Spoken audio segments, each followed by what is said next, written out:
All right. Welcome, everybody, to Hacking Real Estate. I am absolutely lucky and blessed to have Megan Anderson with MBS Highway on the show today. So, for all of our listeners, this girl is killing it with MBS Highway, and just she does a lot of things, but she is an absolute guru at social media. You definitely need to follow her, and we'll talk about that here towards the end. But, Megan, I want you to introduce yourself. Tell us a little bit about who you are and kind of how you've gotten to where you're at now. Yeah, so first off, thanks for having me on here. I feel really grateful to be on here talking to all of you. And for those that don't know my story, I started out in the personal bodybuilding world. I was actually coaching individuals to step on stage for a bodybuilding show, and I did it myself. And through the course of that, and we'll get in deeper to why this is kind of so important to how it kind of led me to where I am today. But now I do a lot of stuff for MBS Highway. And for those of you that don't know what MBS Highway is, it's really a platform out there. And Brian has this. He has access to all these really amazing tools to help you guys overcome challenges like, low inventory, how to keep that buyer engaged in the home buying process. So I do a lot of marketing for MBS Highway as well. But at the end of the day, I would say that my passion and my purpose has always been the same. And it's always been helping people feel comfortable and confident in themselves. And now it has shifted to helping them feel comfortable and confident enough to promote themselves and their business on social media, which is so important in this day and age. Absolutely. Well, if for anyone that, obviously doesn't follow her, she's been traveling, around a lot. And it seems to be that the most common topic that you go over is video. And that obviously is going to be the focus of what we're talking about today, because I definitely wanted to bring on an expert for that. So tell me why you feel video is so important right now. Video is so important for a couple of reasons. One, we've all seen that static picture post where maybe a company gives it to the employee and says, everybody post this. Well, that kind of loses its message, its engagement, because we see all these people essentially posting the same thing. But the second, maybe we take a similar message and people create a video to it, well, now people are getting that personal interaction. And it's going to get you higher up in the algorithm so that more people are going to see your post, which is great. That's what we're going for. So that's probably the biggest reason that I recommend video. But aside from that, I think that it's just really important to have that personal, this is me kind of engagement, because, we're in the day and age where this industry is shifting dramatically. Yeah. With iBuyers and fintech coming in, trying to make, your job and the real estate agent's job obsolete. I mean, it's more important now than ever that we ultimately become famous in our hometown. And, maybe back in the day, to become famous, to reach that large audience, you had to be on TV or things like that, but you don't need that anymore. We all have a broadcast system utilizing social media, and we should get out there and create this personalized content so that people can connect with us. I think, and I want to piggyback off that last comment that you made. I think the important thing that a lot of realtors and some loan officers listen to this too. What they're missing is that connection. They're afraid of being in front of a camera and not realizing that you're really just being yourself. You're exposing who you are and what you love to do and all that kind of stuff. And from, with us loan officers, we don't really get to see our clients a lot of times until the end of the deal. And so having that connection, the only way to really do that is, in my opinion, is through video, because now they see you. They don't just hear a voice. You're not a 1-800 number like Quicken or anything like that. Like, they can actually see you and talk to you. And in all my dealings, it has become a much more trusted advisor kind of approach. I love that you build trust into that. Back in the day when I was training people for bodybuilding shows, and this is where I started to get into the realm of marketing myself through social media, because that's how I got my clients. So I used to just do email check-ins all the time. Yeah. But then I shifted and I started doing video check-ins. That dramatically changed my business. The level of, accountability that people had, it really solidified that trust. They were now opening up to me saying things like, hey, I went out and I binge ate an entire pizza. This is what's going on in my life. And we started diving in deeper to things. And that never would have happened through email. I mean, I agree with you. And I'm, and there's even video platforms. I'll throw a plug into BombBomb. For anybody that doesn't have it or has never heard of it, you should definitely check it out. It's a video emailing software or system that if you don't know, like, you can record a video and try to send a video through your phone and you'll get that, oh, well, you're over 25 megs, right? BombBomb kind of eliminated that, and you can record directly onto their cloud and then send the email from them. So you can still implement video in a lot of the emails and stuff like in the follow-ups and things. It's actually a project that I'm working on now, is to take a lot of our scripted emails that we send and actually attach a video to it, because nobody wants to read, really. So if you're going to send an email, you might as well send some sort of content that they can consume, aside from the subject line, right? That's so important. So, social media guru here, how do you leverage video in your marketing, specifically on social media platforms? Well, I think it's really important that we think about who our target audience is, because first off, once we define that, so say that it's a first-time home buyer, that's, who our target audience is. It's who we normally, venture to sell homes to, who you normally write mortgages for. That's our target audience. Well, in that case, I want you to think about all these questions that you get asked all the time. For you, the loan officer, it might be, what is a mortgage? I have no idea what this process is. Do I need to put 20% down? For the real estate agent, it might be, similar things. Hey, I don't really know the process of buying a home, but I know that we're kind of interested. What does this kind of look like? What does this mean? What's going to happen throughout this process? Take all those questions that you're consistently having to answer and turn those into short video clips for social media. It's so important to do this, because then, we're in the day and age, especially first-time homebuyers, they're millennials. So what are they doing? They're researching things. They're not calling the real estate agent first. What are they doing? They're going to Zillow. They're looking at it. Then they reach out to the real estate agent. They go see the home. But it's so important because maybe, they're looking at this home. They land on the real estate agent's page, and there's a video talking about 5 things you should know about home ownership. Yes. Well, you've already answered their questions. Now, when they go in there, it's going to be much more of a conversation, because maybe they start asking you to dive in a little bit deeper into certain things that you talked about in your video. Well, right then and there, it's going to ultimately build that trust. And these could be any kind of videos. I know I talk about one where we address their concerns, but maybe it's a video of you love to go on like 30-mile bike rides on the weekend, and you have a golden lab. And they end up on your page, they start checking you out, they see that you have a golden lab, they have a golden lab, instantaneously they love you. Yep. And it brings up, more things to talk about, and it solidifies that trust so that they're less likely to go out shopping with another real estate agent, to go out shopping with another loan officer. And that's really how we kind of leverage this. That's how we leverage social media. I think that, there's not thinking. There's an old saying, people do business with people they know, like, and trust. Yes. And I think a lot of people forget that in their marketing. And like you just said, it's not just about plugging information and, how to, what happens during a home inspection, what to expect on an appraisal, all that kind of stuff. It's great content. You need to have that because you're building a little bit of trust that you actually know your business. But you also are removing the know part of that 3-item rule. And they need to be able to know you and have that connection. And if you talk about the fact that, like, I had our first episode was Angie Cody, broker, does a lot of business, and she is an absolute dog lover, like, too hardcore. And so that is really how she handles it. She does a lot of her medias around her dog. She talks about them, and when she talks about her animals, like, the love, like, pours out of her, and people connect with that. Yes. You are literally just telling somebody who you are and how. And I think people forget how powerful that can be, because you're connecting with the person. You're no longer like just a transaction or anything like that.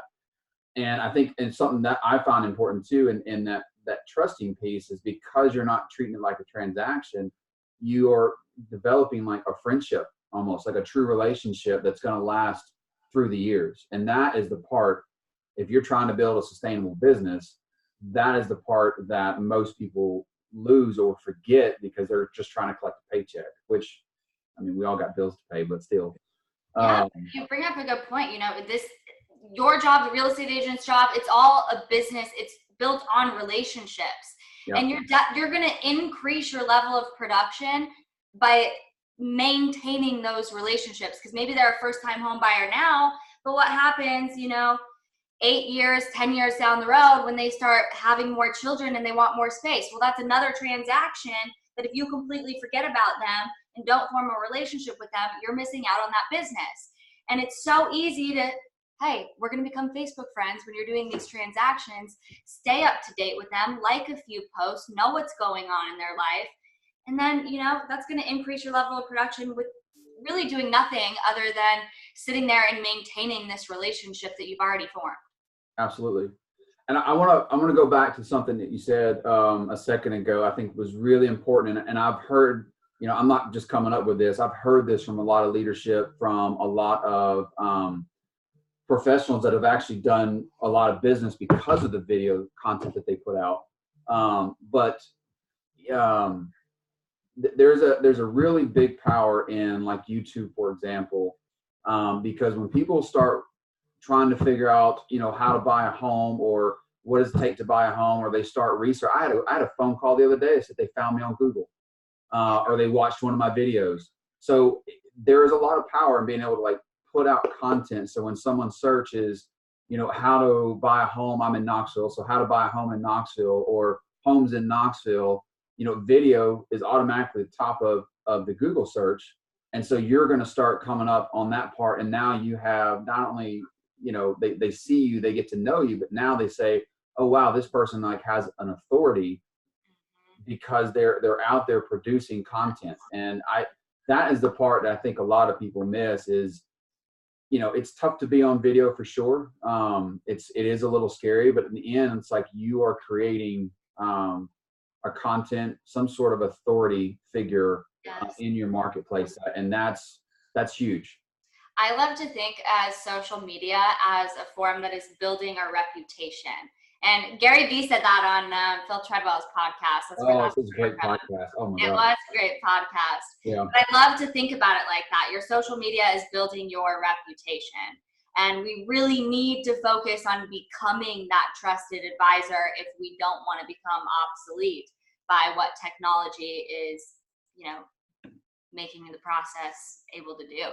So I think it's important that we do that. And I also, when I was thinking about this, especially for real estate agents, probably my favorite real estate agent out there right now that I think is really killing it, that if you need some ideas from, is Lee Brown. Leigh Brown. She is killing it if you need ideas for this, and I absolutely love it.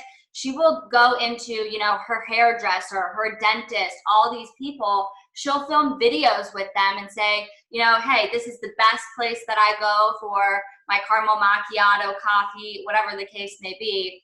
Come here and check it out. And that's great, especially from the real estate agent side of things, because people are constantly looking into, neighborhoods, what's there to do around here, et cetera, et cetera. But when you're tagging these other businesses and these other companies, it's expanding your audience. It's expanding your reach. So now it's a simple video about your favorite place to get coffee, or your dentist that makes you feel all good and smiley and happy. And it's ultimately bringing in business as well, just by showcasing what's around you in your local market with these people that you go see all the time. And let's not forget too that, all businesses in the end, like whether you sell product, your product is coffee, you're still, especially small business, you're still a referral based business. People are recommending that they go to that coffee shop. So you're getting referrals. It's kind of the same idea of what we do. But when you go in and say, like we have one here. It's called Honeybee. It's really good coffee. Super plug to Honeybee right there. Love that place. But when you go in and say, hey, this is my favorite place to drink coffee, you know, you can tag the owner. You can go talk to the owner and say, hey, I want to do a quick video about your store. I'd love to like just market. It's free to you. It's no big deal. And what you're doing is not, obviously you're going to help him. Of course, he's not going to say no.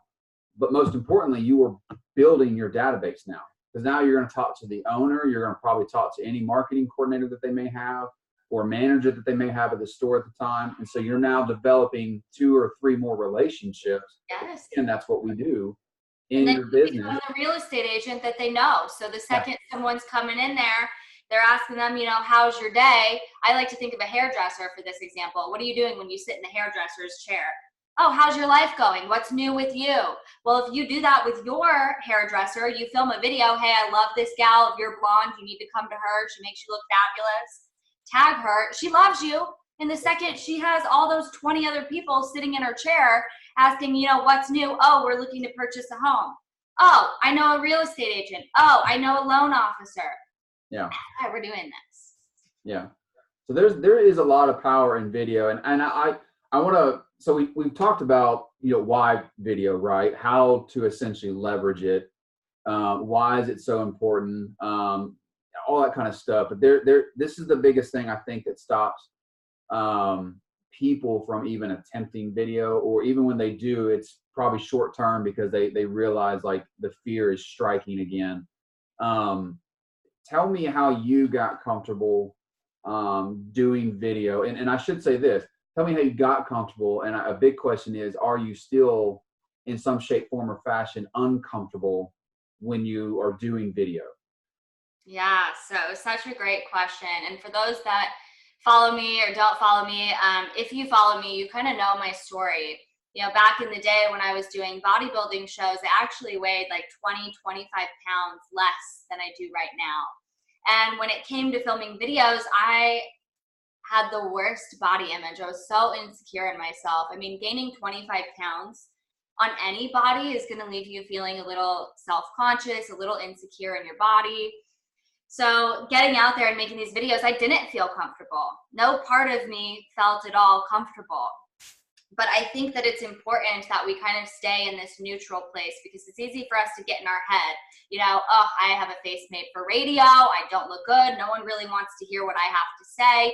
It's so easy to get in that mindset, but we need to take it back, and we need to be more of a neutral place where we can say, okay, this might not be perfect, but you know what? I know and I believe in the message that I'm trying to get across in this video. And I know for the individual that needs to watch it, they're going to find it valuable, and just start doing it. Honestly, it's just a matter of taking action. You're not going to like the first video that you make. I'm going to tell you right now, you're probably not going to like the first 20 videos that you make. But make sure you believe in that message. Do it anyways.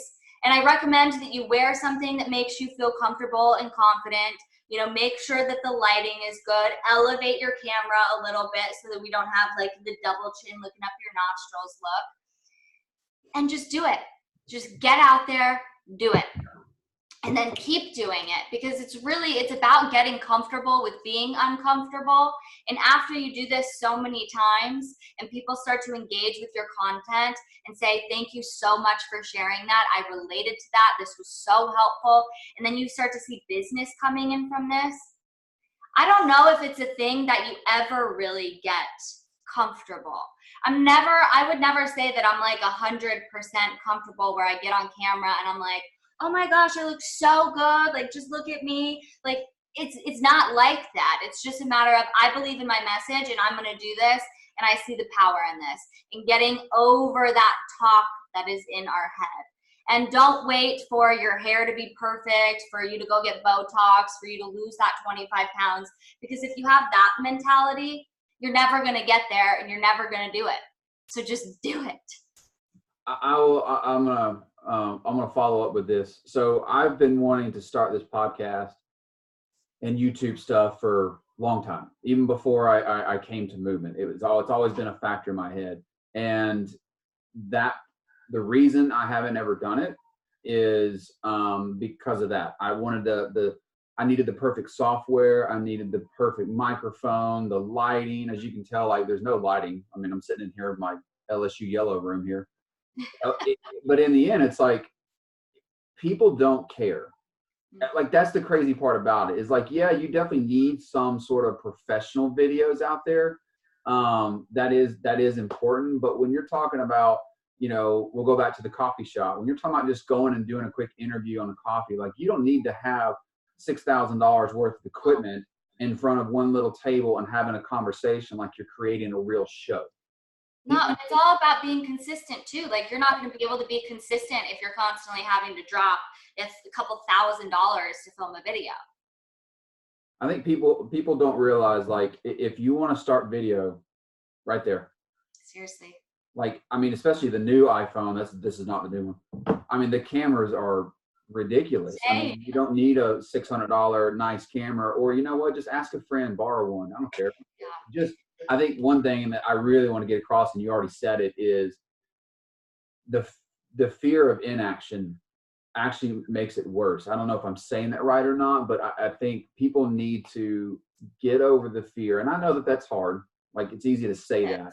But my first one, I was super nervous. I was super nervous before I got on this one. It is all about pushing through that being uncomfortable part that is going to make you better. And the more that you do this, the easier it becomes in having the conversation, because you start to realize, like you and I, we're recording this, it's going on YouTube, and it's just a conversation. All we're doing is just recording it. And I think people forget that. I heard something from Gary Vee. It was one of his, a lot of his speeches, right? And a guy in the audience actually asked him, he said, well, because they were talking about video and social content and stuff. And the guy was like, well, I'm super nervous about, because of the way I look. And Gary Vee looked at him and said, dude, stand up. And the guy stood up and he said, that's how you look. Yeah. Like, that's how I see you. That's how everyone else in this room sees you. You don't need to have a fancy haircut and all that kind of stuff. People want content and they want it to be real. People want authentic. There's so much, and I want to say that too, because I really don't care if you want to go out and spend $1,000 or so to make a video. Like, great if you want to go out and produce content that is that caliber. But I also want to say that, think about it in your own kind of terms as well, and videos that you've watched. If you watch a completely cinematic film, it's great. You'll end up saying, that's good. But what if you end up watching a video of someone, sharing their story about how, they got into real estate because they were a stay-at-home mom and the dad got laid off and they had to go find a job and it got them into this, and this is why they do what they do, and it's just them filming it from their video. You're so much more connected to that. And people are connected to human traits. Like just a second ago, my hair was like this. And I mean, I don't care, because people look at this and they're like, oh my gosh, that's me. Like, she's not perfect. And it's okay. People actually like you more when you're not perfect. No one's perfect. So just get out there and do it. So one other thing that I have, like, because I teach a video class, I teach a lot of social classes, and I always hear the number one thing, another excuse of why people don't do video is content. So yeah, because there's totally not enough content, right? What do you think is the best, like, what would be your answer? Someone had basically said that in the room and said, well, I don't know how to create enough content. What would be your response to that? Well, I could dive in so deep with this, but for starters, what I would recommend is you're sitting there trolling social media platforms on your phone. Maybe you see a post from a real estate agent that you really like. Screenshot it, start saving all of those in a folder, because really you're not getting out here as much as you think that you're getting out creating this one-of-a-kind piece of content. You're really not at the end of the day. It's just recreating something that's already been done and putting your own little spin on it. So it's okay to essentially look at other people's content and then make it in your own version on your own. But another thing that really helps is I like to think about creating content like a triangle. And it's important that we create content at all parts of the sales process. So, you know, for a real estate agent, if we're looking at this, let's say, you know, it's that first time home buyer. So we have our triangle. And at the tip of the triangle, this person, they're not even ready for you to show them homes because they're not interested in purchasing a home. You know, they might have set negative beliefs like, well, I don't have 20% to put down, so, you know, there's no way that I can purchase a home. And also renting is cheaper than purchasing, so why would I purchase a home? And I heard that there's going to be a recession, so I'm not interested in purchasing a home. Then we have the point over here, which is where they're in the market. So that maybe they're out shopping for homes with you, but they're experiencing pain points. Maybe you have low inventory. You've taken them out shopping the past 4 weekends. They haven't found anything. They're starting to get a little bit discouraged. Maybe, you know, maybe they still think that they don't have enough to put down. Maybe they're, you know, maybe whatever the case may be. And then at the final content, that's where you've gone through that transaction with them and they've ultimately purchased that home. So we ideally want to create content at all parts of the sales process, because what it's going to do, you know, let's say that we make a video with our loan officer here and we talk about how you don't need to have 20% down in order to purchase a home. And we create a short little video for that. Well, what is that going to do? That's going to open individuals' eyes up that are not in the market to, hey, maybe I could purchase a home. It's going to open the eyes up from the individual that's over here struggling with pain points, but they are in the market, because they're going to say, oh, there's options for me. If I work with Brian, if I work with real estate agent XYZ, I can achieve home ownership. And then we want to create content after they've gone through that home purchase. And these are like testimonials, reviews, because that opens the eyes up to those individuals at the tip of the point and over here, what is possible through working with you.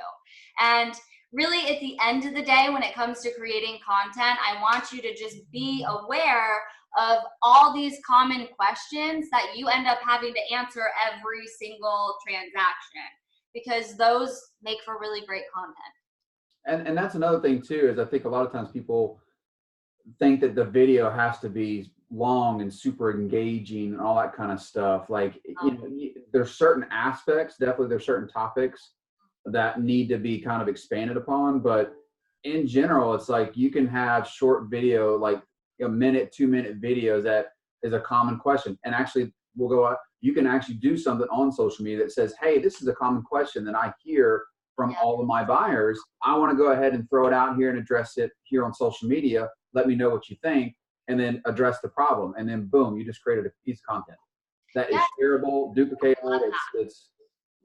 And videos don't have to be long. I mean, think about your own activity on Facebook, on things like this. How long are you actually watching a video? And, you know, we're on a podcast, which is completely different. When people listen to podcasts, they usually listen to the entire thing. So you can have longer content there. But on Facebook, on Instagram, people aren't watching 45-minute videos on Facebook or Instagram.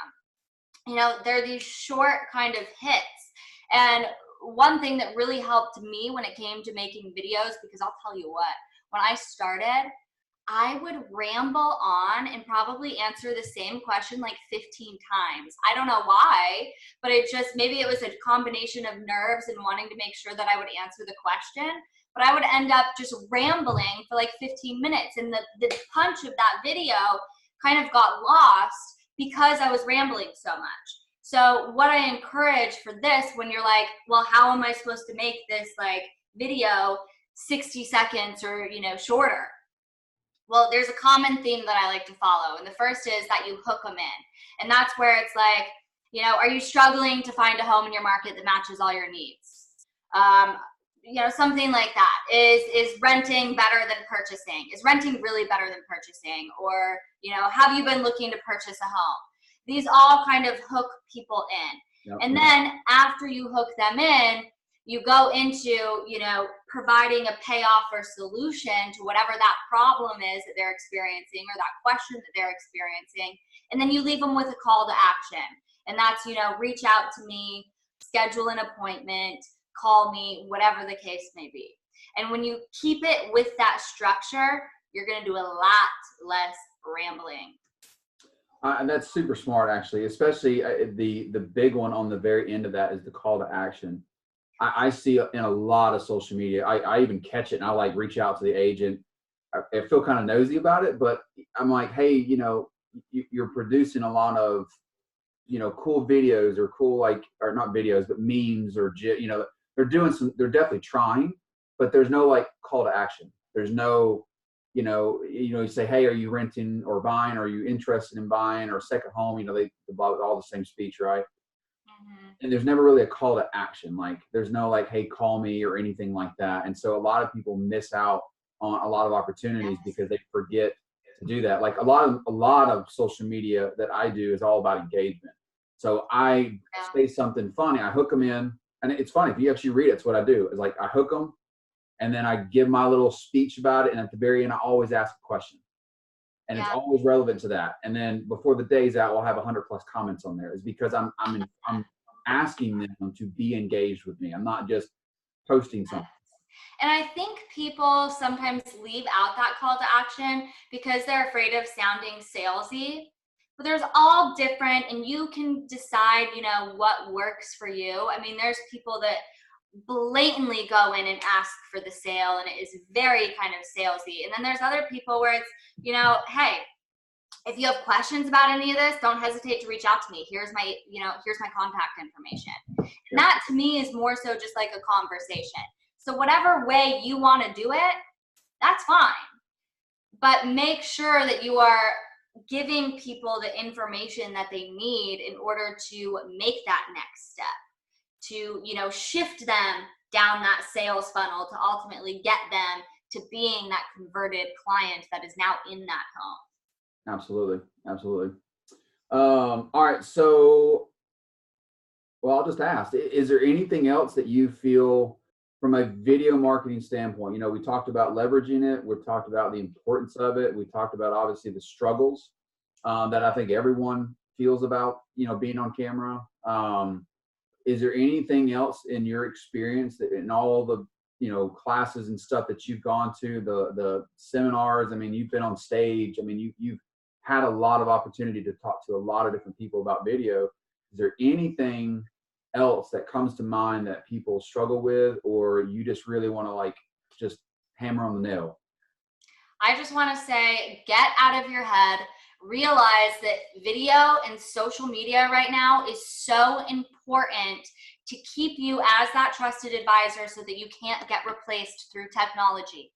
Remember that you need to step into being that trusted advisor. Realize what that looks like for you, own it, and just get out there and do it. Awesome. Well, we're going to end it there. So tell our viewers where they can find you, follow you, so they can, constantly learn more from you. Yeah. So if you guys want to learn more about me, you can follow me on Instagram. It is I am Megan Anderson. If you'd like a free PDF, I give 5 tips on increasing confidence when it comes to making your social videos. You can just text Megan, MEGAN, to 33777, and you will get the goods on all of that. And stay tuned for January 3rd because I will be launching a course getting us comfortable with social media and helping you build that email list. Oh, I love that. I absolutely love that. I can't wait to see it. Is there anything you want to, because I don't want to leave that hanging. Is there anything like a little preview that you want to give about what you're about to pump out? Well, it's going to be really fun. It's ultimately going to be helping you get leads from social media, building up your email list. We're going to be talking a lot about, how to use things that are really relevant to do so, whether it's Facebook ads. I'm going to talk a lot about stories. Stories are actually viewed so much more frequently than posts are, and they get a lot more engagement. We'll dive into why that is and how you can utilize stories on social media to generate and convert leads. Okay, so that's going to be awesome. So if you're not following Megan, you absolutely should, because I can tell you I will be signing up for that. And this thing is like this podcast is about information and leveraging technology, social media, video, obviously, to, in the end, generate business and trust in the market that you're in. So Megan, thank you so much for coming on and joining us. It was an absolute pleasure. I was very excited that you took the or that you just came on. I mean, you like I said, you get to travel around and teach this topic, so it was an honor to have you on here, and I really appreciate everything that you've done, especially with our business and the mortgage side and MBS Highway. I really appreciate it. Thank you for having me on. I appreciate you, and looking forward to talking to you all a little bit later. All right, you guys, thanks again for joining us, and stay tuned for the next episode.